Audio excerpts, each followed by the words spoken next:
ওদের দলের পাঁঠা, এখন সেই পাঁঠাকে ওরা ঘাড়ে কাটবে কি লেজে কাটবে সেটা ওরা সিদ্ধান্ত নেবে। হ্যাঁ, বলি দেবে না কুরবানি করবে সেটা ওরা সিদ্ধান্ত নিক, আমি কোত্থেকে বলবো। আমার যেটা বক্তব্য হচ্ছে, একটা সামাজিক অনুষ্ঠানে দেখা হয়েছে, একটা রক্তদান শিবির। তার মানে কি তৃণমূল বলতে চায় যে কোনো সামাজিক অনুষ্ঠান সেটাও কোনো রাজনৈতিক রঙেই হবে, রাজনৈতিক ঢঙেই হবে? হ্যাঁ, সেখানে দেখা হয়েছে, সেখানে ব্যক্তি তাপস রায়ের তিনি কিছু প্রশংসা করেছে। তো এর মধ্যে দল থেকে সরিয়ে দেওয়ার কারণ কি থাকতে পারে আমার জানা নেই। তৃণমূলের রাজ্য সাধারণ সম্পাদকের পদ থেকে অপসারিত কুণাল ঘোষ। কুণাল ঘোষের সাম্প্রতিককালের যে মতামত সেগুলো দলের পরিপন্থী।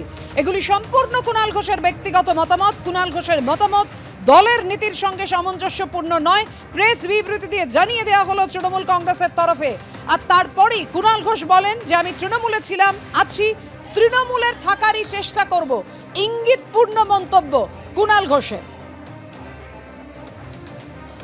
রাজ্য সাধারণ সম্পাদকের পদ থেকে অপসারণের পর ইঙ্গিতপূর্ণ মন্তব্য কুণাল ঘোষের। কি বলেছেন সজল ঘোষ, দেখুন। এটা আমাদের দেখার কি আছে? ওদের দলের পাঁঠা, এখন সেই পাঁঠাকে ওরা ঘাড়ে কাটবে কি লেজে কাটবে সেটা ওরা সিদ্ধান্ত নেবে। হ্যাঁ, বলি দেবে না কুরবানি করবে সেটা ওরা সিদ্ধান্ত নিক, আমি কোত্থেকে বলবো। আমার যেটা বক্তব্য হচ্ছে, একটা সামাজিক অনুষ্ঠানে দেখা হয়েছে, একটা রক্তদান শিবির।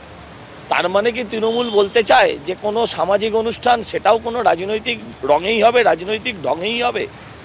হ্যাঁ, সেখানে দেখা হয়েছে, সেখানে ব্যক্তি তাপস রায়ের তিনি কিছু প্রশংসা করেছে। তো এর মধ্যে দল থেকে সরিয়ে দেওয়ার কারণ কি থাকতে পারে আমার জানা নেই। এক, আরেকটা জিনিস হতে পারে, বলেছেন ছাপ্পা হবে না। এখন ছাপ্পা হবে না শুনলে তৃণমূল দিদি তো খাপ্পা হবেনি, এটা তো খুব স্বাভাবিক। সেটা এক হতে পারে। তৃণমূলের রাজ্য সাধারণ সম্পাদকের পদ থেকে অপসারিত কুণাল ঘোষ। দলের এই সিদ্ধান্ত নিয়ে তমলুকের তৃণমূলের প্রার্থী দেবাংশু ভট্টাচার্য তিনি বলেন যে দলের সিদ্ধান্ত সবাইকে মানতে হবে। আমি এই খবরটা দেখেছি, শুনেছি, দলের সিদ্ধান্ত আমাদের সকলকেই মেনে নিতে হবে এবং দলীয় শৃঙ্খলা নিয়ে দল যদি মনে করে দলের কোনো অ্যাকশন নেওয়ার প্রয়োজন আছে, সেই স্বাধীনতা সম্পূর্ণভাবে একটা রাজনৈতিক দলের আছে। আমিও দলের একজন কর্মী, তার সিদ্ধান্ত দল নিয়েছে সেটা আমাদের প্রত্যেকেরই মেনে চলা উচিত।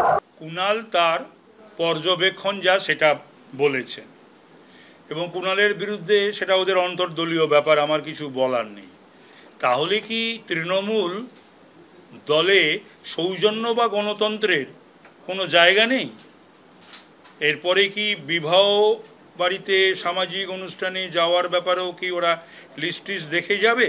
খ্যাঁক করে এসে 2 মাস 10 দিন জেল খাটছে ছেলেটা, আর প্রতিদিন বাড়িতে বসে খ্যাঁক করে হেসে সুদীপ ব্যানার্জি মজা নিত, আনন্দ উপভোগ করত এই কুণাল যখন জেলে ছিল।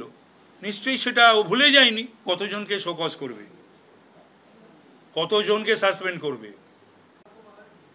সুদীপ ব্যানার্জিকে প্রোটেক্ট করতে গিয়ে উত্তর কলকাতার তো দলটা অবস্থা কি সেটা কারুর অজানা নয়।